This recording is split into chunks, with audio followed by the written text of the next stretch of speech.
नमस्कार मेरे प्यारे दोस्तों, मैं संजय कुमार एसकेजी इस चैनल में आप लोग का हार्दिक स्वागत करता हूं। आशा करता हूं कि आप सभी लोग बहुत अच्छे होंगे, मस्त होंगे। तो प्यारे दोस्तों, आज हम आप लोग को पढ़ाने वाले हैं क्या मध्यकालीन भारत। क्या है मध्यकालीन भारत? पॉकेट जीके का मध्यकालीन भारत स्टार्ट करने वाले। प्राचीन भारत पूरा वीडियो पढ़ा चुके हैं, पूरा चैप्टर पढ़ा चुके हैं, ठीक है। प्राचीन भारत का अगर अभी तक आप लोग पूरा प्राचीन भारत नहीं पढ़े हैं तो जाकर पूरा वीडियो पढ़ लीजिए, ठीक है। तो चलिए स्टार्ट करते हैं। स्टार्ट करने से पहले आपको कहना चाहते हैं प्यारे दोस्तों कि अगर आप लोग इस चैनल पर नए हैं और अभी तक चैनल को सब्सक्राइब नहीं किए हैं तो आप चैनल को सब्सक्राइब करके बेल आइकन घंटी को दबाकर ऑल कर लीजिए, ठीक है। तो चलिए स्टार्ट करते हैं। आपको हम कल वाला वीडियो में बोल चुके थे कि हम कल जो है क्लास नहीं लेंगे, लेकिन आज भर हम देख लेते हैं। इस वीडियो में आप लोग जो है उस वीडियो में कुछ जो है बच्चे लोग इम्प्रूव किए हैं, वाचिंग किए हैं, इसीलिए हम इस वीडियो को लेकर आए हैं। तो धीरे धीरे अगर आप लोग पूरा वाचिंग कीजिएगा फुल वीडियो तो हम पढ़ाते रहेंगे, नहीं तो हम बंद कर देंगे, ठीक है। तो इस वीडियो में भी जैसे उस वीडियो में आप लोग फुल वाचिंग देखे हैं वीडियो, उसी तरह इस वीडियो में आप लोग देखने का प्रयास कीजिएगा, ठीक है। तभी हम रेगुलर पढ़ाते रहेंगे, नहीं तो नहीं पढ़ाएंगे, ठीक है। तो चलिए स्टार्ट करते हैं। जूम कर लेते हैं। मध्यकालीन भारत है, चलिए। क्या है पहला टॉपिक? इस्लाम का उदय तथा अरब आक्रमण। क्या है? इस्लाम का उदय तथा अरब आक्रमण 22 अप्रैल 570, 22 अप्रैल 570 इस और 8 जून 632 ईस्वी, 62 वर्ष है ना, 62 वर्ष जो है इसकी इस्लाम का उदय तथा अरब आक्रमण हुआ। 22 अप्रैल 570 में जो है इसका आक्रमण हुआ था। 8 जून 632 ईस्वी के बीच में हुआ था, ठीक है। चलिए, क्या है?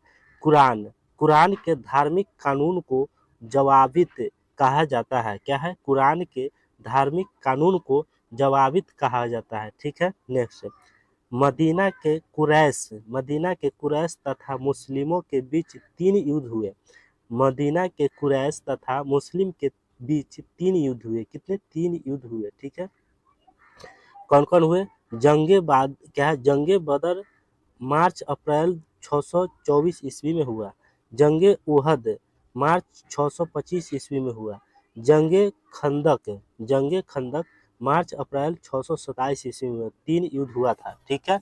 नेक्स्ट नेक्स्ट क्वेश्चन है दोस्तों, इस्लामी कानून बादशाह को राजनीतिक संस्था स्वीकार नहीं करता, इसलिए उत्तराधिकार के नियम को भी नहीं मानता। उत्तराधिकार के नियमों को जो है नहीं मानता है, ठीक है। मोहम्मद बिन कासिम से पहले अरबों के 2 असफल आक्रमण भारत पर हुए। मोहम्मद बिन कासिम से पहले जो है अरबों के 2 असफल आक्रमण जो है आक्रमण भारत पर हुए। पहला है 711 ईस्वी में उबैदुल्लाह, क्या है? उबैदुल्लाह के नेतृत्व में।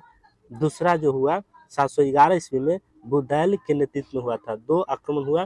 पहला जो हुआ 711 ईस्वी में उबैदुल्लाह के नेतृत्व में हुआ और दूसरा हुआ बुदैल के नेतृत्व में हुआ था, याद रखिएगा, ठीक है दोस्तों।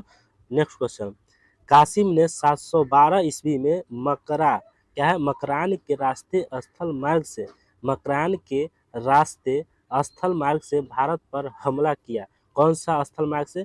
तो कासिम ने 712 ईस्वी में, कब? 712 ईस्वी में मकरान के रास्ते स्थल मार्ग से, कौन सा स्थल मार्ग से भारत पर आक्रमण किया था। कासिम ने जिन स्थानों पर आक्रमण किया वो स्थान था देवल। क्या था? देवल, नेऊन, सेहवान, सीसम, रावर, ब्राह्मण, क्या है? ब्राह्मणवाद, अलोर, सुल्तान, ये सब जगहों पर जो है वो आक्रमण किया, ठीक है। नेक्स्ट, राजा दाहिर की मृत्यु रावर की लड़ाई में। राजा दाहिर की मृत्यु जो है रावर की लड़ाई में हुई थी। किसकी? रावर की लड़ाई में, ठीक है।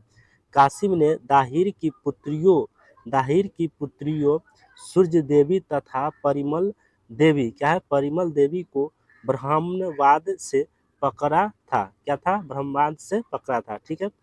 बजहरा सीएम के जाटों का सेनापति था। वह कासिम के शीशम पर आक्रमण के समय मारा गया था, ठीक है। नेक्स्ट, मोहम्मद बिन कासिम तथा खलीफा वलीद की मृत्यु। मोहम्मद बिन कासिम तथा खलीफा वलीद की मृत्यु 714 ईस्वी में हुई थी। कब हुई थी? 714 ईस्वी में हुई थी। वलीद वलीद के बाद सुलेआम खलीफा बना वलीम के बाद जो है सुलेआम खलीफा बना। चालुक्य शासक पुलकेशी क्या है, पुलकेशी राज अवनिजनाश्रय क्या है, अवनिजनाश्रय को अरबों को पराजित करने के कारण नौसारी क्या है, नौसारी अभिलेख में क्या है दक्षिणापथ के ठोस स्तंभ की उपाधि दी गई। ठीक है, नेक्स्ट अगला क्वेश्चन है दोस्तों, जजिया कर लगाने वाला पहला शासक जजिया कर लगाने वाला पहला शासक मोहम्मद बिन कासिम थे। कौन थे? मोहम्मद बिन कासिम था। ठीक है, जजिया कर लगाने वाला पहला शासक मोहम्मद बिन कासिम था, याद रखिएगा। भारत पर अरबों का प्रथम आक्रमण भारत पर अरबों का प्रथम आक्रमण 636 ईस्वी में हुआ था। ठीक है, खलीफा उमर के समय में थाने पर हुआ था। कहाँ हुआ था? थाने पर हुआ था। ठीक है, नेक्स्ट पश्चिम से भारत में प्रवेश करने के 4 स्थल मार्ग थे। कितने थे? 4 स्थल मार्ग थे। कौन कौन थे? तो हैबर की घाटी से, दूसरा है बोलन की घाटी से, तीसरा है मकरान तट से और चौथा है जल मार्ग से। 4 गो था। ठीक है, स्थल मार्ग। सर विलियम मयोर के अनुसार सिंध विजय ने इस्लामी नीतियों में एक नए युग का प्रारंभ किया। क्या किया? एक नए जो है युग की प्रारंभ किया। गिबन के अनुसार क्या है दोस्तों? गिबन के अनुसार हजरत मोहम्मद ने एक हाथ में तलवार तथा दूसरे हाथ में कुरान लेकर इस्लाम का प्रचार किया। क्या किया? इस्लाम का प्रचार किया। ठीक है, सुलेमान 9वीं सदी के भारत आगमन के समय सुलेमान जो है 9वीं सदी के भारत आगमन के समय प्रतिहार शासक मिहिर भोज व पाल शासक धर्मपाल तथा देवपाल था। ठीक है, नेक्स्ट है दोस्तों आलमसुदी। क्या है? आलमसुदी 10वीं सदी क्या है? 10वीं सदी के भारत आगमन के समय, जब 10वीं सदी के भारत आगमन के समय जो है प्रतिहार शासक महिपाल व राष्ट्रकूट शासक इंद्र तृतीय है ना। राष्ट्रकूट शासक कौन थे? इंद्र तृतीय। ठीक है, चलिए आगे आते हैं। इंद्र तृतीय। ठीक है, तो चलिए यहाँ इंद्र तृतीय के बाद अगला आता है चैप्टर तुर्की आक्रमण। क्या आता है दोस्तों? तुर्की आक्रमण। ठीक है, चलिए नेक्स्ट गजनी वंश की स्थापना। किसकी? गजनी वंश की स्थापना अल्पतगीन। कौन? अल्पतगीन ने की थी। गजनी वंश की स्थापना अल्पतगीन ने की थी। ठीक है, इसे यमनी वंश क्या है? यमनी वंश भी कहा जाता है। क्या है? अल्पतगीन का एक दास था। अल्पतगीन का एक दास था जो बाद में उसका दामाद भी बना। बाद में क्या हो गया? उसका दामाद भी बना। वह 977 ईस्वी में गजनी के सिंहासन पर बैठा। क्या हुआ? गजनी के सिंहासन पर बैठा। ठीक है, नेक्स्ट सुबुक्तगीन की मृत्यु 999 ईस्वी के समय उसके साम्राज्य में अफगानिस्तान, खुरासान, बल्ख तथा भारत के पश्चिमोत्तर प्रदेश सम्मिलित थे। ठीक है, नेक्स्ट क्वेश्चन है दोस्तों महमूद गजनवी सुबुक्तगीन का पुत्र था। किसका था? सुबुक्तगीन का पुत्र था महमूद गजनवी। ठीक है, वह सुल्तान की 15वीं धारण करने वाला प्रथम शासक था। क्या था दोस्तों? प्रथम शासक था। बगदाद क्या है? बगदाद के खलीफा अलकादिर बिल्लाह ने उसे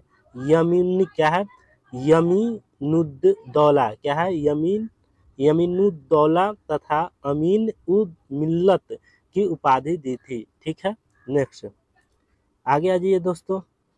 आगे है महमूद गजनी के आक्रमण के समय भारत की स्थिति कैसी थी। महमूद गजनी के आक्रमण के समय भारत की स्थिति कैसा थी वो हम बताने वाले हैं। मुल्तान। ठीक है, जब आक्रमण हुआ मोहम्मद गजनी के आक्रमण के समय भारत की स्थिति कैसा था, तो मुल्तान जो है करमाथी, सिया, फतेह दाऊद, ठीक है, सिंध, अरब, हिंदू कुश, जयपाल, हिंदू शाही वंश कथा, जयपाल, ठीक है। महमूद गजनी के आक्रमण के समय भारत की स्थिति ऐसी थी, ठीक है। क्या है, संग्राम राज लोहार वंश के थे जो कश्मीर के थे, ठीक है।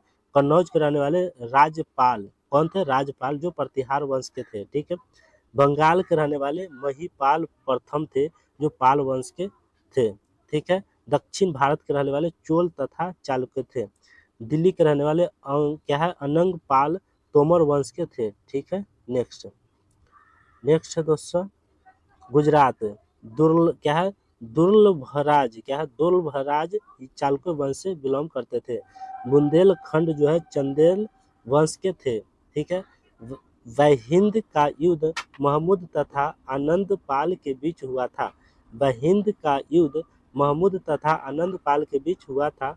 महमूद के आक्रमण, क्या है, महमूद के आक्रमण, चलिए आगे, महमूद के आक्रमण, चलिए नेक्स्ट बने रहिए लास्ट तक। चलिए, आक्रमण के समय हिंदू शाही राज्य की राजधानी उदय भांडपुर, क्या है, उदय भांडपुर थी, ठीक है। महमूद ने संस्कृत लिखे सिक्के चांदी जारी किए थे, ठीक है। नेक्स्ट, महमूद ने 1001 से लेकर 1027 ईस्वी तक भारत पर कुल 17 आक्रमण किए थे। महमूद गजनवी ने भारत पर कितने बार आक्रमण किए, तो 17 बार आक्रमण किए। 1001 से लेकर 1027 ईस्वी तक भारत पर आक्रमण करते रहे, ठीक है।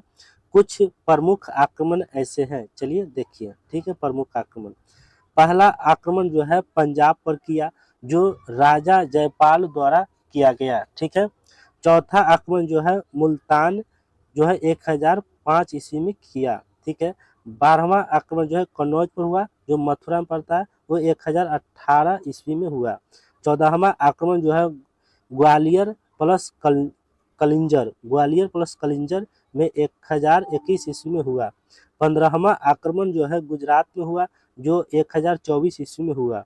16वां आक्रमण जो है सोमनाथ मंदिर पर जो आक्रमण हुआ, जो शिव मंदिर है, सोमनाथ मंदिर शिव मंदिर पर, जो गुजरात में पड़ता है, 1025 ईस्वी में आक्रमण किया गया, ठीक है। 17वां अंतिम आक्रमण जो है सिंध पर हुआ और मुल्तान पर, सिंध प्लस मुल्तान पर आक्रमण हुआ, 1027 ईस्वी में आक्रमण हुआ। और कश्मीर में जो है 1015 से 16 ईस्वी तक जो है आक्रमण हुआ, ठीक है। नेक्स्ट आगे आ जाइए, आगे क्वेश्चन है दोस्तों, महमूद की सेना में हिंदू सेवेंद्र राय तथा तिलक भी शामिल थे, ठीक है। महमूद के प्रमुख दरबारी साहित्यकार अलबरूनी, क्या है, साहित्यकार अलबरूनी, उत्वी, बैहाकी, फिर दौसी, जारी, तुसी, क्या है, उनसूरी, असजदी तथा फारूकी यादी थे, ठीक है। भारत में तुर्की राज्य की स्थापना का श्रेय मोहम्मद गौरी को दिया जाता है। किसको, मोहम्मद गौरी को दिया जाता है, ठीक है दोस्तों। उसने भारत पर पहला आक्रमण 1175 ईस्वी में, क्या है, मुल्तान पर किया था। कब किया था, 1175 ईस्वी में मुल्तान पर किया था, ठीक है। गौरी का दूसरा आक्रमण जो है 1178 ईस्वी में गुजरात पर हुआ। गौरी का दूसरा आक्रमण 1178 ईस्वी में गुजरात पर हुआ। इस बार उसे भीम टू की सेना से हार का मुंह देखना पड़ा। भीम टू सेना से हार का मुंह देखना पड़ा, ठीक है। इस समय गुजरात पर चालुक्य राजा, क्या है, चालुक्य राजा मूलराज टू का शासन था। क्या था, मूलराज टू का शासन था। गौरी की हत्या जो कर दी गई वो 13 मई 1206 ईस्वी को खोखरो ने सिंधु के किनारे दमयक नामक स्थान पर की थी, ठीक है। नेक्स्ट, गौरी ने भारत पर आक्रमण करने के लिए गोमल दर्रे से होकर सिंध पहुंचने वाले मार्ग पर अपनाया था। गौरी ने भारत पर आक्रमण करने के लिए गोमल दर्रे, कौन सा दर्रे दोस्तों, गोमल दर्रे से होकर सिंध पहुंचने वाले मार्ग को अपनाया था। ठीक है, गौरी की सेना के प्रमुख सेनापति खारबक, क्या है, खारबक, खरमेल, इलाहा और क्या है, मुकलब्बा, यालदौज, कुबाचा तथा ऐबक थे। ठीक है दोस्तों, तराइन के द्वितीय युद्ध में राजपूत सेना की कमान गोविंद राय और क्या है, खंडेराय तथा बदमाशा, क्या है, बदमाशा रावल के हाथों में थी। ठीक है, 1194 में चंदावर का युद्ध गौरी और कन्नौज के शासक जयचंद्र गढ़वाल के बीच हुआ। जयचंद हार गए। ठीक है, जो है चंदावर का युद्ध जो हुआ कब हुआ था, 1194 में हुआ। कब हुआ दोस्तों, 1194 में चंदावर का युद्ध हुआ। किनके बीच हुआ, तो गौरी और कन्नौज के शासक जयचंद्र गढ़वाल के बीच हुआ था, है ना, जिसमें जयचंद जो है हार गए। ठीक है, और गौरी जीत गए। ठीक है, नेक्स्ट क्वेश्चन है दोस्तों, क्या है, इख्तियारुद्दीन और बख्तियार खिलजी ऐबक की सेना का एक सरदार था। इसने 1202 ईस्वी के अभियान के दौरान नालंदा तथा विक्रमशिला विश्वविद्यालय को नष्ट कर दिया था। क्या है दोस्तों, कि नालंदा तथा विक्रमशिला विश्वविद्यालय को नष्ट कौन किया था, तो इख्तियारुद्दीन। कौन, इख्तियारुद्दीन बख्तियार खिलजी ने ऐबक की सेना का एक सरदार था। ऐबक की सेना की एक सरदार था और इसने 1202 ईस्वी के अभियान के दौरान नालंदा तथा विक्रमशिला विश्वविद्यालय को नष्ट कर दिया। समझ में आ रहा है। मोहम्मद गौरी के सोने के सिक्के पर लक्ष्मी तथा नंदी के चित्र थे, है ना। मोहम्मद गौरी के सोने के सिक्के पर, किसके सोने के सिक्के पर, मोहम्मद गौरी के सोने के सिक्के पर लक्ष्मी तथा नंदी के चित्र थे, जिसके उल्टी तरफ देवनागरी लिपि में, कौन सी लिपि में, देवनागरी लिपि में मोहम्मद बिन साम अंकित था। कौन था प्यारे दोस्तों, मोहम्मद बिन साम अंकित था। याद करते हुए अच्छे तरीके से चलना है, ठीक है, ताकि आप लोग को दोबारा याद करने में कठिनाई ना हो सके। चलिए आगे नेक्स्ट क्वेश्चन आते हैं। गौरी ने 56 ग्रेन वजनी, क्या है, गौरी ने 56 ग्रेन वजनी एक अन्य सिक्का देहलीवाल, क्या है, देहलीवाल चलाया था। 64 ग्रेन से 65, क्या है, 665, 64 ग्रेन से 665 ग्रेन वजन के सोने के सिक्के चलाए, जिस पर लक्ष्मी की आकृति थी। क्या थी, लक्ष्मी की आकृति थी।